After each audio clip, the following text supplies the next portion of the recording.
I can't do it today. Good morning, Grinders. Welcome to the DFS pregame show here on RotoGrinders. I'm Jordan Cooper, a.k.a. Blender at Blender HD, if you want to follow me on Twitter. And it's Friday, October 28th. And we'll be talking shortly about MMA. It's Fighting Friday. It's going to be a short show. I got a sore throat. I got a cough. That's why I couldn't do the good morning. So just go over a quick overview of the 11-fight card for tomorrow's MMA UFC slate. It's not a very good card, but as far as the slate is concerned, I think every fighter's in play. So at least these aren't like, you gotta X this guy out. This guy has pretty much no shot. And this guy's probably going to score 7 million points no matter what. So it could be an interesting card that way. But give me those thumbs ups here in the morning. Help me out with my cough and sore throat and cold. I took some Dayquil. Hopefully get through the show without a coughing fit. But we'll see. We'll see what happens. So hit that like button, hit the subscribe button, hit the notification bell.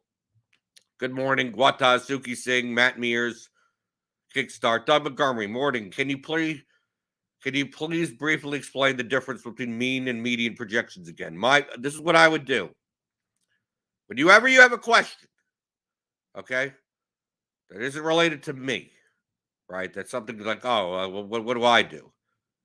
I got a site for you, okay? Be paying very, very careful attention. I got a site for you that you could figure out. You could pretty much type in your question and get the answer to anything you want, anything you've ever wanted. The site is google.com. So you can type in difference between mean and median projections, and you could feel free to. What's the difference? Okay, here's what's the difference between average and median figures? Right? You take a look here. You could go there. What's mean versus median? When to use which measure? Here's all tons of stuff on the Stack Exchange. Like it's kind of weird how like the internet works, where you could type in a question and you could look through and you could find tons of answers and tons of explanations. It's just kind of weird how that works. They probably don't have to wait until a guy with a sore throat and a cough is on video for you to ask the question that you could pretty much look up 24/7 without. Okay, so let's go to the MMA slate. Okay. 11 fights, which means for large field GPPs, I mean, even small ones, getting unique is going to be a little bit tough. It's a little bit tougher, right? You only got 22 fights. As of now, who knows? Maybe something gets canceled. Who knows? We got 22 fights, and the main event is the $8,200, $8,000 fight. Now, I don't think it's that great of a main event, right? It's most likely going to be on its feet. Like Arnold Allen is not a volume striker. Cater is. Arnold Allen could wrestle a little, maybe, but he's not really a wrestler. But at the $8,200, $8,000 range, it's like, who else are you playing? I mean, it's a 5-round fight. You got a lot of other fights that probably aren't going to score that well anyway. Right? You got Griffin versus Means. Barring a knockout, that ain't going to score well, right? DeLima versus Orlovsky. I mean, that goes past the first round. I mean, pretty much that doesn't score well. Same for Cortez Acosta and Vandera. It's these heavyweight fights. Either you're probably not going to see much wrestling. So it's really a first round knockout, or you get 80 points, maybe 70 points. But then we got guys like Park and Hooper and Rodriguez. I mean, but you can't plug them all together up here in the 9,000s. But like, they're not like ridiculous favorites. Like we see here, like Chris Rodriguez is minus 370 favorite, which is substantial. Plus 100 inside the distance. But Joshua Weems is still, plus 425 inside the distance. And he's more of maybe a submission threat. So he can get a finish out of nowhere. Probably doesn't score well. Past like the first round, early first round submission or something. But he's only 6,800. But if Joshua Weems beat Christian Rodriguez, I would be like shocked. He's a 3.5 to 1, 4 to 1 underdog. Okay. Right, then we have Cortez Acosta, who's a off the Contender Series. It's his first UFC fight against Jared. It's against Jared Vandera, who's like the dumbest fighter. Right, he stands up when he should be sitting down. He's wrestling when he shouldn't be wrestling. But still, Cortez Acosta isn't a great fighter either. He's minus 115 inside the distance. But like past the first round, do these guys get there? 100 points? Probably not. That's why like the guys on the slate that I'm looking at the most are like Chase Hooper, right? When he wins, he scores very well, right? He's always on the ground, transitioning, ground and pound to a choke, whatever. It's going to be a little more and more grappling on the ground. I probably say the same thing like Phil Hawes. Phil Hawes is fighting, Roman Dolidze. And whenever Phil Hawes wins, typically he scores well. Or he gets killed, or he gets knocked out. Right. I mean, it's one of those types of guys. And then we got like the guys like Jacoby versus Roundtree. There could be a KO there. But this is just a stand-up fight. So, like, in a decision, this doesn't score well. Right? Durden Moda. I like Durden's wrestling. Moda's a newcomer. But the fact that a newcomer is favored over a guy that's had plenty of fights should say a lot about Cody Durden's talent. Trayshawn Gore, I had the last slate, and he just stands there and does nothing. He has power. He can knock you out. Yes. Josh Fremd could get knocked out from Trayshawn Gore. But, like, outside of... How does Gore score well in a decision? He doesn't. He throws, like, 17 strikes. So we take a look at a lot of these fights. It's like, this may be a very low-scoring slate. You may not need that many points. I mean, there may only be two fighters that even score 100, no matter what their price is. I think it's more likely to happen in the 9K range. But is this the type of slate to fade the main event? You could. I guess you can. But 5 rounds of not much happening is better than 3 rounds of not much happening. And there's a lot of fights that are 3 rounds and not much happening. So at the price point, it makes the main event a little bit more enticing.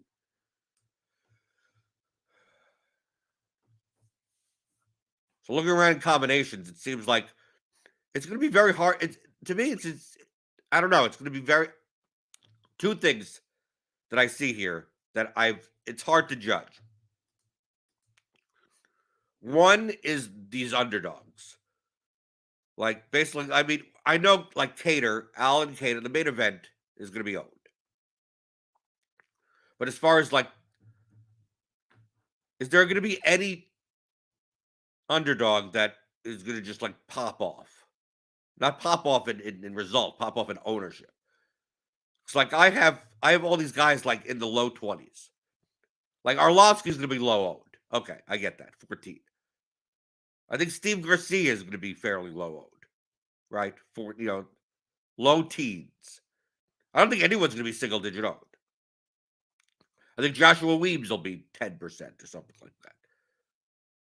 But outside of that, like, I can see Roundtree, Dolidze, Durden, Gore, Means, even Vandera, Joseph Holmes, all come in at like the low 20s. Is any of these guys going to come in at 32? Something, like one guy gets a lot of the ownership. I don't know. I have a feeling it's Tim Means. That's what I have a feeling. That it will be Tim Means, because I don't think people are going to be playing Max Griffin as much. And same for Joseph Holmes, because I don't think people are going to be playing Jun Young Park as much. So that's what I have to ponder here, is like, what underdog is going to be lower owned than each other? I want to play the lower owned. I mean, that's really what it comes down to. It's not like I like anyone down here. You got to play people. It's not a matter of liking or not liking. Most of the fights are horrible. It's not like, oh, yeah, well, Trayshawn Gore, yeah, he can knock someone out. Yes, Trayshawn Gore can go out, first round, quick win bonus, score 115 points. He can against Josh Fremd. But if he doesn't do that, he's going to stand there and he's going to throw 6 strikes in the first round. If he doesn't land, I mean, how he's not going to win the fight, let alone score well, because his opponent's just going to be way more active than him.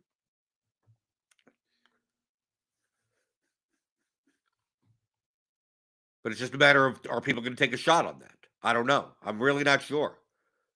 Maybe it comes in very all spread, but I just got a feeling that Tim Means, even though his ITD line is lower, I think Max Griffin versus Tim Means just screams like a close decision, split decision by someone. And at 7,400, can he take a 70-point win on a low-scoring slate? That may be optimal.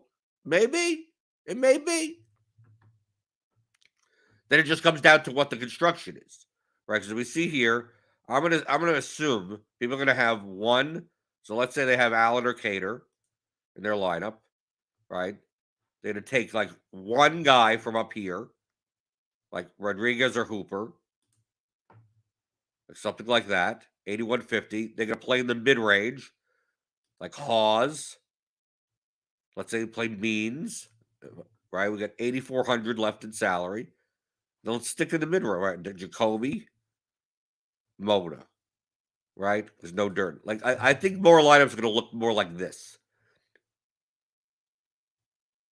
Right? If you see here, like you only have to play like one like low 7K guy. Like essentially, you play a main event fighter, and you're able to play like 4 favorites. If you don't play Rodriguez here, you play Hooper, right? Then you can move up and down. You can go from Mota to Griffin, Friend. You go from Means up to anyone, to Gore, right?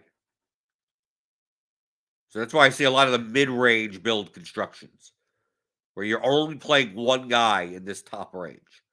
If you play 2, like I'll reset this. Because once you start playing 2, you're going to have to play 2 guys on the bottom. So if you go with like Rodriguez and Hooper, and even if you don't go Rodriguez, you go Hooper, Waldo.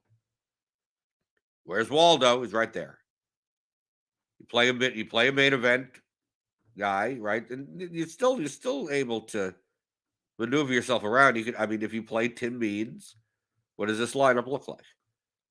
Then maybe you play Durden, and you have 8,700, and you play Friend or something.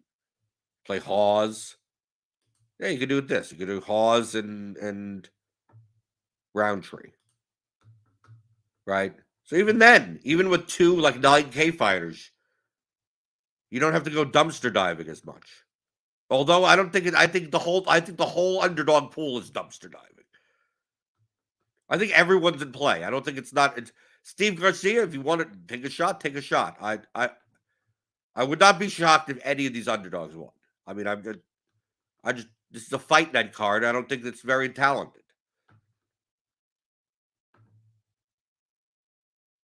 So maybe I go dumpster diving. Maybe if we see here, you can play 2 9K fighters and still only play one guy under 7,900. I think that's what a lot of people will do. They will make these types of builds. But I'm telling you, I think it's quite possible we get 4 plus underdog wins. These fights aren't that far apart. I mean, the spreads are not that big.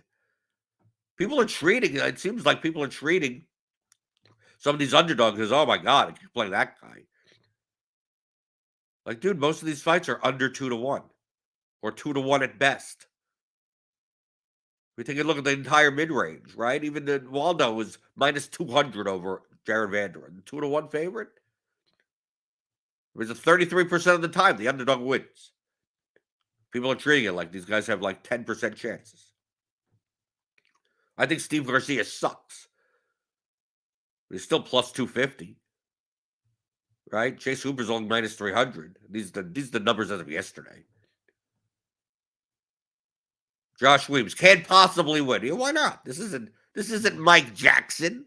This isn't like Amandowski, the real garbage of the UFC. And it's not like he's facing anyone like, okay, Christian Rodriguez. Okay. He had a good performance against Jonathan Pierce, I guess. Should he be a 4-1 favorite? I don't know. Not sure about that. So I think everything's up in the air. If you want to make a lineup that you go just complete, like up and down, that'll be much less popular. right? You want to just go Christian Rodriguez. If you want to do, let's say you want to play all three of them. I mean, Rodriguez, Hooper, and Cortez Acosta, right? I don't know how you fit this in. Yeah, you're going to run into duplication issues by doing this way,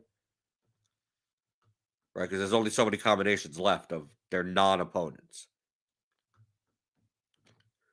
So let's say, let's say you take out Rodriguez, Hooper, Acosta, you play Ruggiero, DeLima, or something like this.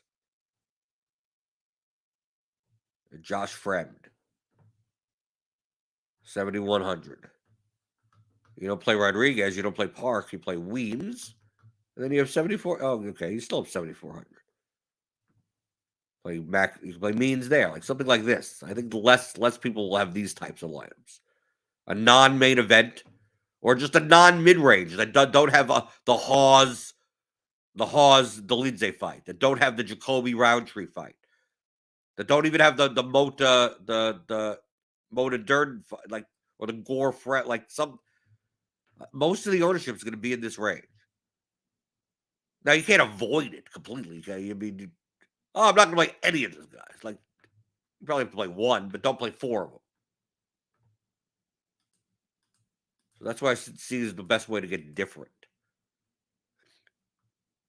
And it's quite possible that some of these underdogs win. I mean, these lines are not that wide. The Vogelman says, "Wow, I just realized there's no low-level women's fight." Yeah, this is the first slate I've ever played where there was no women's fight at all.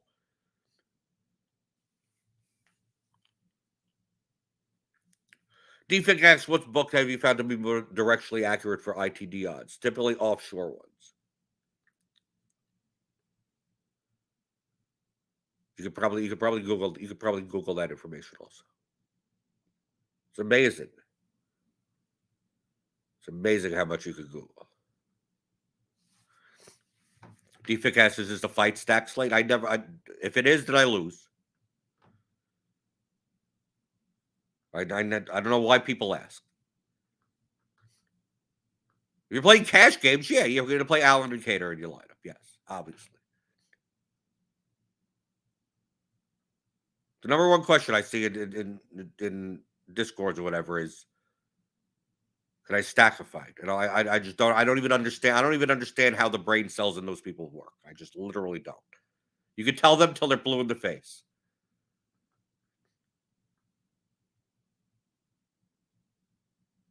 Unless for some odd reason there's some absurdly weird thing on a specific slate with the field doing something and they're on acid, right?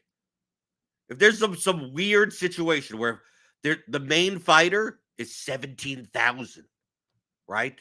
Draftkings screwed up. They made him 17,000, and another guy that's a 7 million favorite, he's $300. Now he was supposed to be 10-2, but they made him 300, right? And then there's only 7 fights on the card, right? There's only 7 fights on the card, and then the field, half the field are playing the fighters that of the canceled fights, right? And then the other half are like not even playing the $300 fight, like, and then you're like, okay, in that situation, I think I'm going to stack a fight, okay. Other than that, if you just went your entire MMA DFS career for GPP and never played negatively correlated fighters, you would be ahead. Okay? This is not complicated. You want to get the 6 highest scoring winners. Done. How do you get the 6 highest scoring winners if you're automatically putting a loss in your life? I will never do it. And then what you're going to come at me is, well, this slate from 7 months ago, this thing happened.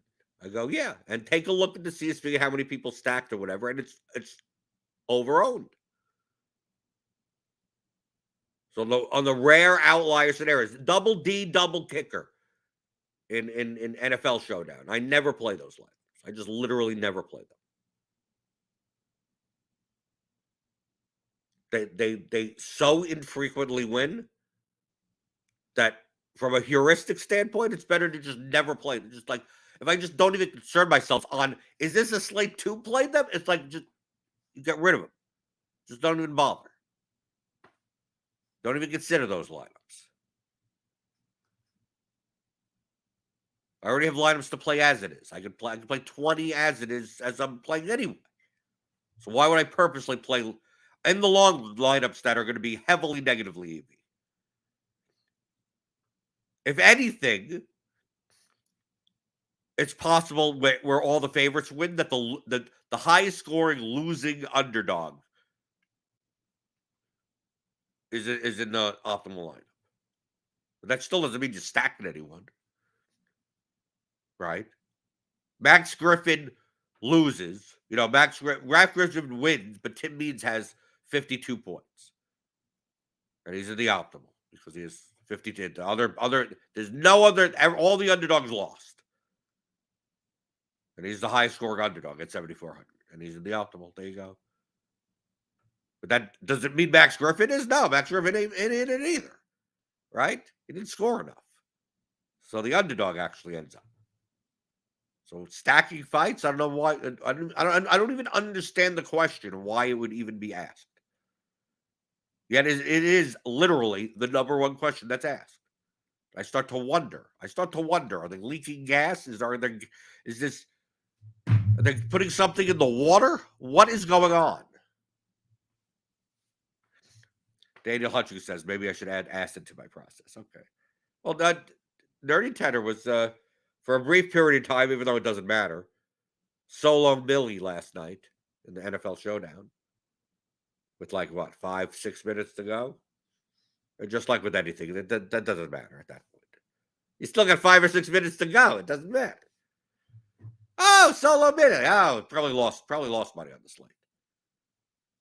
Right? Right. He's in the chat. He doesn't even know. He just Solo Millie. It's like 5 or 6 minutes to go in the NFL game. I would be, and I would not be shocked. I would not be shocked if in that contest, maxing out that contest, that he actually lost money. I wouldn't be shocked. That's what happens.